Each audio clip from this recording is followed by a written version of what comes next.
कि kidney failure के हम केसेस बहुत देख रहे हैं शहर में। मैक्सिमम अब हम छोटे बच्चों के अंदर भी केसेस देख रहे हैं। क्या ये जंक फूड खाना ये भी एक इसका फैक्टर हो सकता है? पानी का बच्चे ज़्यादा इस्तेमाल नहीं कर रहे हैं, cold drinks, ice cream, chips, chocolates का बहुत ज़्यादा इस्तेमाल हो रहा है, और जो हमारी डाइट है वो हमें प्रॉपर तरीके से नहीं मिल पा रही है क्योंकि हम पिज़्ज़ा, बर्गर और सैंडविच का बहुत ज़्यादा इस्तेमाल कर रहे हैं। तो पेरेंट्स को इस हवाले से क्या बताना चाहिए? क्या किडनी फेलियर छोटे बच्चों का भी इसी रीज़न से हो रहा है या इसमें कोई और भी रीज़न हो सकता है? जम्मू कश्मीर के लोगों के लिए बड़ा इंपॉर्टेंट सा ये इंटरव्यू है। किडनी फेलियर क्यों हो रहा है, किडनी ट्रांसप्लांट करने के बाद मुकम्मल तौर पे अपने इलाज को कायम रखने के लिए किस तरीके से आपको जो है वो प्रिकॉशंस लेने चाहिए, और यकीनन तौर के ऊपर आज नौजवानों में ये किडनी की ज़्यादा प्रॉब्लम्स क्यों आ रही हैं, कम उम्र के बच्चों की क्यों किडनी फेल हो रही हैं, और आखिरकार अगर ये सब हो रहा है तो क्या इसमें जो हम डाइट का इस्तेमाल करते हैं यानी कि रोज़मर्रा की ज़िंदगी में जो हमारा खाना पीना है वो कितना इम्पॉर्टेंट है। ये सब चीज़ें जानने के लिए आज हम अंकुर मैत्रिका हॉस्पिटल में आए हैं और हमारे साथ बातचीत करने के लिए डॉक्टर दीपक पठानिया जी हैं। मोस्ट रिनाउंड डॉक्टर हैं शहर के, और जो मुकम्मल तौर के ऊपर इस चीज़ का इलाज करते हैं। हम कई सारे अहम तरीन सवालात पूछेंगे और कुछ ही मिनटों में ये इंटरव्यू मुकम्मल तौर तक आप तक पहुंचाने की कोशिश भी करेंगे। बहुत बहुत शुक्रिया डॉक्टर साहब वक्त देने के लिए। सबसे पहला सर मेरा सवाल इंपॉर्टेंट आपसे यह है कि किडनी की जो डिज़ीज़ हैं वो कितने टाइप्स की हैं, और ये जो डिज़ीज़ हैं इनके लिए हमें किस तरीके से परख करनी है? कैसे मुझे महसूस होगा कि अब मैं किडनी का पेशेंट बन चुका हूँ? मैक्सिमम हमने देखा कि हमारी किडनीज़ ख़राब भी हो जाती हैं या किडनी प्रॉब्लम हो रही है, हम उस चीज़ को छुपा लेते हैं या आज नहीं तो कल करके डिले कर देते हैं। इस हवाले से मुकम्मल बताएं। देखिए, जो सबसे पहले इम्पॉर्टेंट बात यह है कि हमारे शरीर में 2 गुर्दे होते हैं, 2 किडनीज़ होती हैं, और किडनीज़ जो हैं उनका सिर्फ और सिर्फ यूरिया के सिर्फ गंदगी को निकालने का ही फंक्शन नहीं होता, उसके अलावा भी उसमें बहुत सारे फंक्शंस होते हैं, जैसे खून बनाना, शरीर से पानी को बाहर निकालना, शरीर से गंदगी को बाहर निकालना, हड्डियों में कैल्शियम और फास्फोरस की मैनेजमेंट करना। तो सबसे पहले तो हमें ये जानना है, ज़रूरी है कि किडनी एक बहुत ही important organ of the body है। उसके बाद जब हम दूसरी बात करते हैं कि कौन कौन सी बीमारियां रहती हैं, तो इसमें मल्टीपल बीमारियां हैं जो किडनी को इन्वॉल्व कर सकती हैं, जिनमें प्राइमरीली किडनी ही इन्वॉल्व होती है या फिर किसी और बीमारी की वजह से गुर्दे में इन्वॉल्वमेंट हो सकती है, जिसमें हम कहते हैं प्राइमरी डिजीज़ ऑफ किडनी या सेकेंडरी डिजीज़ ऑफ किडनी। तो प्राइमरी डिजीज़ ऑफ किडनी में कुछ फिल्टर की बीमारियां रहती हैं, जो गुर्दे में फिल्टर्स जिन्हें हम ग्लोमेरुलस कहते हैं, उनकी कुछ बीमारियां रहती हैं जो कि ऑटोइम्यून भी हो सकती हैं, कंजेनाइटल भी हो सकती हैं, जेनेटिक भी हो सकती हैं। उसके अलावा कुछ बीमारियां जेनेटिक रहती हैं, जैसे सिस्टिक डिजीज़ होती है जो कि यंग पॉपुलेशन में प्रेजेंट करती है, लेकिन उसमें किडनी फेलियर आगे जाके लेटर स्टेजेस पे होता है। और कुछ सिस्ट की बीमारियां ऐसी भी होती हैं जिनमें इनिशियल स्टेजेस पे ही गुर्दा फेल हो जाता है। और सेकेंडरी बीमारियां जो किडनी को इन्वॉल्व करती हैं, उसमें सबसे इंपॉर्टेंट बीमारी हमारी शुगर और ब्लड प्रेशर आता है, जिसे डायबिटीज़ और हाइपरटेंशन हम कहते हैं। इनफैक्ट यंग हाइपरटेंशन, जो यंग बंदों में हाइपरटेंशन आता है, वो बहुत बार वो किडनी की वजह से होता है। तो हम अपनी क्लिनिकल प्रैक्टिस में ये बहुत बार देखते हैं कि यंग लोग बाहर से ओवर द काउंटर दवाइयाँ लेते हैं कि भाई ब्लड प्रेशर था, हमने काउंटर से दवाई ली और वहीं से हमने इलाज चालू कर दिया, जबकि ये देखा नहीं गया कि जो ब्लड प्रेशर का रीज़न है यंग पॉपुलेशन में, वो किडनी की डिजीज़ हो सकती है। तो इस करके सबसे पहले तो हमें ये जानना है कि 2 किस्म की बीमारियां रहती हैं, प्राइमरी डिजीज़ रह सकती है गुर्दे की या सेकेंडरी रह सकती हैं। उसके अलावा इसमें लक्षण क्या आएंगे? लक्षण में सबसे इंपॉर्टेंट रहेगा ब्लड प्रेशर, पैरों में सूजन आना, पेशाब के रंग में बदलाहट आनी, आंखों में सूजन आना, अर्ली स्टेज में ब्लड प्रेशर आना, खून का ना बनना, भूख ना लगना, वेट लॉस होना। तो ये मुख्तलिफ जो सिम्टम्स हैं ये किडनी की तरफ जा सकते हैं। और जब भी किसी भी मरीज़ को ये दिक्कत आती है तो उसको इमीडिएटली सबसे पहले सिंपल से 2 टेस्ट हम कहते हैं कि आप सिर्फ यूरिन का टेस्ट करा लें और एक किडनी का टेस्ट करा लें, तो उससे हम एटलीस्ट 90% श्योर हो जाते हैं कि हमें कोई गुर्दे की दिक्कत नहीं है। डॉक्टर साहब, एक चीज़ मुकम्मल तौर पे मैंने ये भी देखी है कि जब हम इन बीमारियों में इन्वॉल्व हो जाते हैं, जब ये बीमारी हमारे शरीर को लग जाती हैं, तो उसके बाद जो हमारा ट्रीटमेंट है, जो हमारा डोज है, वो हमें कैसे मुकम्मल तौर पे कंप्लीट करना चाहिए। और हम शहर के अंदर हज़ारों डॉक्टर्स हैं सर, हम एक दिन एक डॉक्टर के पास जाते हैं, दूसरे दिन दूसरे के, तीसरे दिन तीसरे डॉक्टर के पास, रूटीन में चेंज करते हैं बिकॉज हम सेटिस्फाइड नहीं हो पाते हैं। तो एक अच्छे डॉक्टर की क्या परख है जिससे हम अपना इलाज मुकम्मल करवाएँ? देखिए, सबसे पहले तो जब भी किसी पेशेंट को प्रॉब्लम आती है तो यूजुअली वो जनरल फिजिशियन के पास ही जाता है। और जैसे मैंने आपको बताया कि जितने भी ये सिम्टम्स हैं, अगर इनमें से कोई भी सिम्टम आता है तो ये एक सिम्टम किडनी की तरफ जाता है या नहीं जाता है, उसके लिए बहुत ज़रूरी है कि वो एक अपना यूरिया क्रेटिनिन या KFT जिसे हम कहते हैं और एक यूरिन का सिंपल टेस्ट करवाए। अगर उसमें कोई दिक्कत आती है तो या तो वो अपने लेवल पे उसको आगे इवेलुएट करें या फिर एक नेफ्रोलॉजिस्ट के पास उसको भेज सकता है, ताकि उसका रीज़न ये है कि अगर हम इसको अर्ली स्टेज में पकड़ते हैं बीमारी को, जितने भी गुर्दे की बीमारियां हैं उनकी स्टेजेस रहती हैं जिसे हम कहते हैं क्रॉनिक किडनी डिजीज स्टेजेस। तो उसमें जो स्टेज है वो स्टेज 1 पे जो है बीमारी जो है वो काफ़ी अर्ली स्टेज पे होती है, लेकिन स्टेज 5 या उसके बाद की जो 5 स्टेज जो होती है उसमें मतलब ये होता है कि गुर्दे का फंक्शन अब 15% से भी कम रह गया है।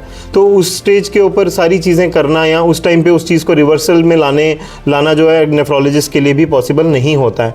तो जो window of opportunity of disease की है कि हम इसको इलाज करें, वो अर्ली स्टेज ऑफ डिजीज़ में है। उसके लिए फिजिशियंस के ऊपर भी ये थोड़ा सा रिस्पॉन्सिबिलिटी रहती है कि अगर उनको किडनी डिजीज़ अर्ली स्टेज पर मिल रही है तो वो उसको एज सुन एज पॉसिबल एक नेफ्रोलॉजिस्ट के पास भेजें, ताकि वो एक तो उसका असेसमेंट कर सके, एक दूसरा उसमें देख सके कि कोई एक्यूट फैक्टर तो नहीं है जिसको रिवर्स किया जा सकता है, और तीसरा अगर लगता है कि ये बीमारी आगे की प्रोग्रेसिव है तो एटलीस्ट पेशेंट को सारी ऑप्शंस दी जा सकें कि भाई उसके आगे के लिए रास्ता जो है वो डायलिसिस का है, ट्रांसप्लांट का है या क्या है। और ये बहुत ज़रूरी है क्योंकि अगर लेट सपोज पेशेंट की डिजीज़ ऑलरेडी बहुत एडवांस जा चुकी है तो उसमें बहुत ये प्लानिंग की जो है बहुत ज़्यादा वैल्यू है, क्योंकि जो डायलिसिस किया जाता है उसमें कुछ नलियाँ डाली जाती हैं जो कि अवॉइड की जा सकती हैं अगर वो मरीज़ हमारे पास पहले आता है। और अगर उसके पास ट्रांसप्लांट का ऑप्शन हो तो वो प्री एम्प्टिव ट्रांसप्लांट की तरफ भी जा सकता है, जिसमें हम बिना डायलिसिस के थ्रू ही पेशेंट को ट्रांसप्लांट की तरफ गाइड कर सकते हैं। और बड़ी बार ऐसा भी होता है कि कुछ बीमारियाँ होती हैं जो ट्रीटमेंट के दायरे में होती हैं, जिसके लिए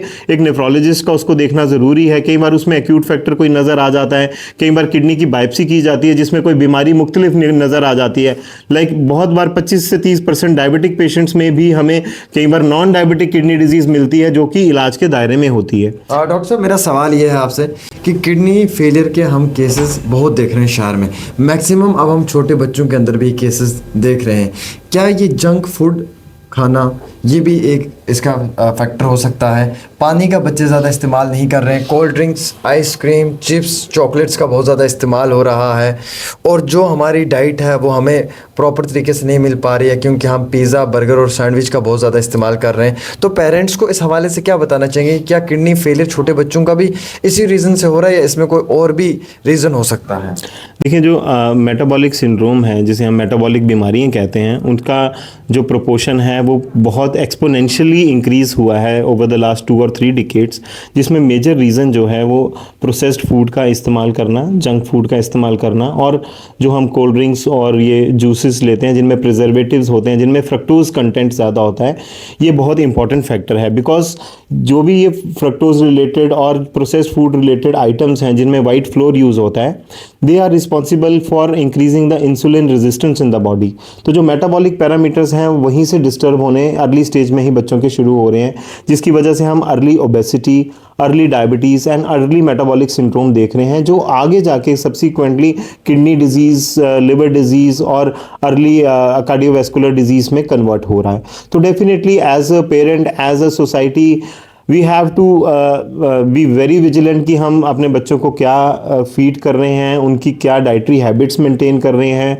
जो अर्ली फ्रीक्वेंट स्नैकिंग का जो सिस्टम आजकल चल रहा है वो बिल्कुल ही गलत है, तो उसको अवॉइड करना बहुत ज़रूरी है। जैसे हम अपने ट्रेडिशनल मील्स लेते थे पहले सनराइज से लेके सनसेट के बीच में, और उसके बीच में हम कुछ स्नैकिंग नहीं करते थे और जंक फूड और बाज़ार का खाना बहुत कम खाते थे, वो बहुत ही इंपॉर्टेंट फैक्टर्स हैं। और we are going to see this, जो इंडिया है वो डायबिटीज़ कैपिटल बनने वाली है 2030 तक। उसका रीज़न प्रेडोमिनेंटली यही है कि बिकॉज एक तो हमारे पास यंग पॉपुलेशन है, उस यंग पॉपुलेशन की डाइटरी हैबिट्स अच्छी नहीं है, और मेटाबॉलिक डिजीज़ जो हैं बहुत रैम्पेंटली बढ़ती जा रही हैं, और ये सारी की सारी आगे जाके ऑर्गन फेलियर्स में कन्वर्ट होने वाली हैं। डॉक्टर साहब, ये तो हम बच्चों की बात कर रहे हैं, अब नौजवानों पे आते हैं हम।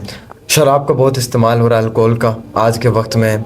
हालांकि हमारी जो फीमेल्स हैं वो भी ये चीज़ें इस्तेमाल कर रही हैं, ट्रेंड बन चुका है, क्लब्स में हो रहा है ये चीज़ें। हुक्का नौजवान बच्चे पीना शुरू कर चुके हैं, छोटी छोटी उम्रों में आप देख रहे हैं, छोटी छोटी एज में सिगरेट का बहुत ज़्यादा इस्तेमाल हो रहा है। तो ये चीज़ें कितने हानिकारक हो सकती हैं मेल और फीमेल दोनों के लिए? देखिए विशियस सर्कल है ये सारी चीज़ें आपस में जुड़ी हुई हैं। जब हम मेटाबॉलिक सिंड्रोम की बात कर रहे हैं और ये जंक फूड की बात कर रहे हैं, तो ये सारी की सारी जो बैड हैबिट्स हैं ये उसके साथ कनेक्टेड हैं। और जैसे मैंने आपको पहले बताया कि मेटाबॉलिक जो बीमारियां जैसे बढ़ती जाएंगी, आगे जाके इसमें ऑर्गन फेलियर्स बढ़ते जाएंगे। जैसे अल्कोहलिक लिवर डिजीज़ आजकल बहुत कॉमन है, अल्कोहल डिपेंडेंस बहुत कॉमन है, अल्कोहल रिलेटेड जितनी भी मेटाबॉलिक बीमारियां हैं वो यंग पॉपुलेशन में बढ़ती आ रही हैं। बिकॉज जितना पहले टैबू रहता था उतना टैबू अब ये रहा नहीं है, जो कि एक डेट्रीमेंटल कंपोनेंट है हमारी सोसाइटी में आजकल, जिसके लिए मेरे को लगता है कि सब लोगों को इसके बारे में सोचना चाहिए। जो वैल्यू सिस्टम है उसको थोड़ा सा रिवाइव करना बहुत ज़रूरी है। और हाँ, किडनी के रिलेटेड ये सारी की सारी डिजीज़, सारी की सारी जो आदतें हैं, अगर किसी को किडनी डिजीज़ नहीं है तो उसकी संभावना किडनी डिजीज़ होने की बढ़ जाती है, पहला नंबर। और दूसरा, जिसको ऑलरेडी किडनी डिजीज़ है और वो आगे से अगर ये सारी चीज़ें कर रहा है, जैसे अल्कोहल का इंटेक वो नॉर्मल परमिसिबल लिमिट से ज़्यादा ले रहा है या स्मोकिंग करता है, तो उसकी जो डिजीज़ प्रोग्रेशन है वो फास्ट है। और जैसे फीमेल्स की जैसे बात कर रहे हैं, तो लिवर रिलेटेड डिजीजेस जो है वो फीमेल में कम डोजेस पे देखने को मिली है। कि सर हम पानी का बहुत कम इस्तेमाल करते हैं, पानी पीने का कई सारे लोग तो बहुत ज़्यादा करते हैं, कई सारे लोग बहुत कम करते हैं, स्किप कर देते हैं।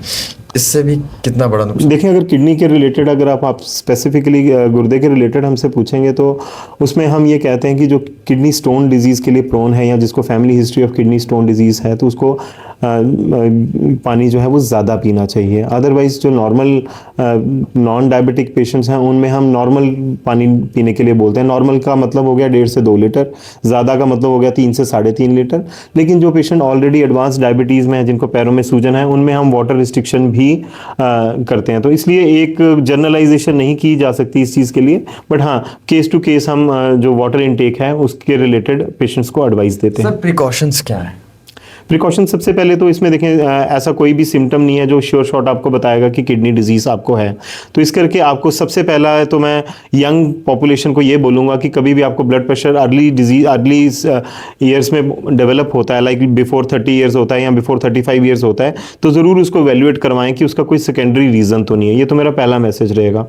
दूसरा मैसेज ये रहेगा कि ओवर द काउंटर ड्रग्स बिल्कुल अवॉइड करें। एक बहुत चल पड़ा है कि कुछ भी दिक्कत होती है हम केमिस्ट के पास जाते हैं, भाई दे दे दवाई, हेडेक हो रही है दे दे दवाई, ब्लड प्रेशर चेक कर लो, अच्छा ज़्यादा, तो वहीं पे दवाई शुरू कर ली। अल्टीमेटली वो एक विंडो ऑफ अपॉर्चुनिटी लूज़ कर जाते हैं हम ट्रीटमेंट के लिए। तो जो स्क्रीनिंग वाला कंपोनेंट है और जो प्रिवेंशन वाला कंपोनेंट है वो यहाँ से स्टार्ट होगा कि कभी भी कोई भी सिम्टम आता है उसको लाइटली ना लिया जाए, डॉक्टर से बात की जाए, मशवरा किया जाए, ओवर द काउंटर ड्रग्स ना ली जाएँ।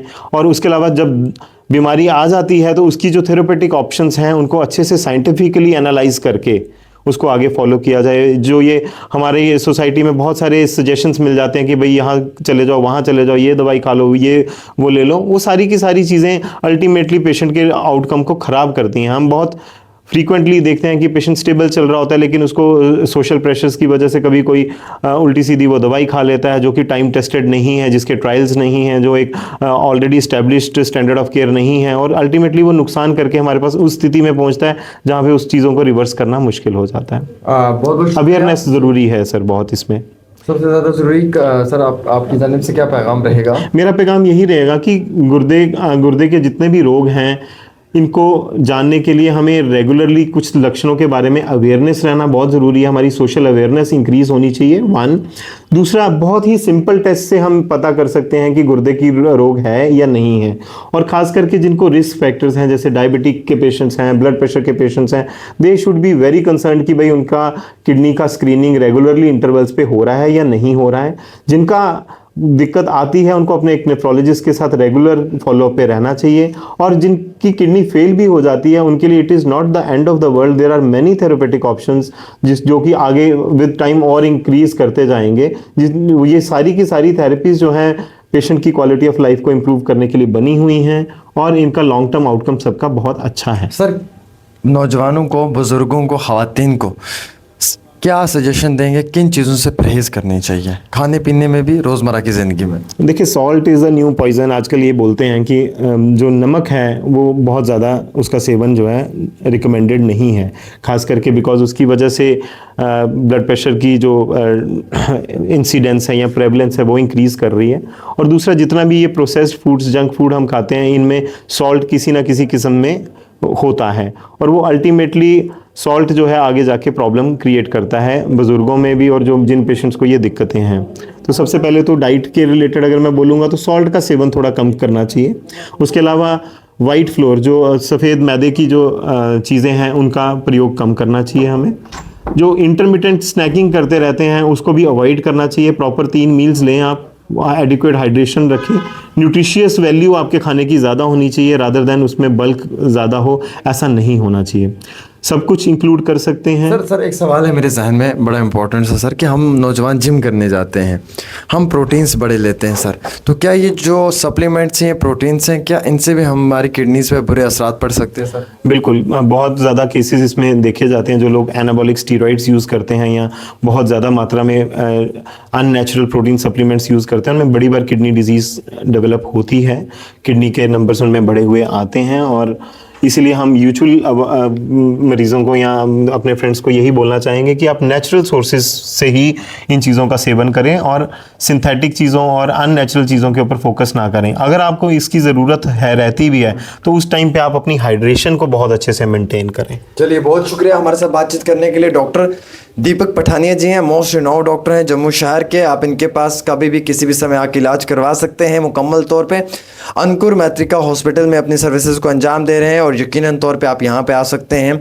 साथ ही साथ दिए हुए नंबर पर रब्ता कर सकते हैं। और ख़ुसूसी तौर पे ये इंटरव्यू उन नौजवानों के लिए है जो नौजवान आज के समय में जंक फूड का बहुत इस्तेमाल करते हैं, चाहे कॉलेज स्कूल की लाइफ हो या फिर उसके साथ साथ अपनी उभरती हुई पीढ़ी के नौजवानों को भी इन चीज़ों में मुलविस कर रहे हैं। यकीनन तौर पे अगर आप जिम जा रहे हैं तो बहुत अच्छी बात है, एक्सरसाइज करना बहुत इंपॉर्टेंट है ज़िंदगी में, लेकिन अगर आप उसके साथ साथ प्रोटीन्स या बाकी अननेचुरल चीज़ों का इस्तेमाल कर रहे हैं तो उनसे भी आपकी किडनीज़ पे बुरे असरात पड़ सकते हैं।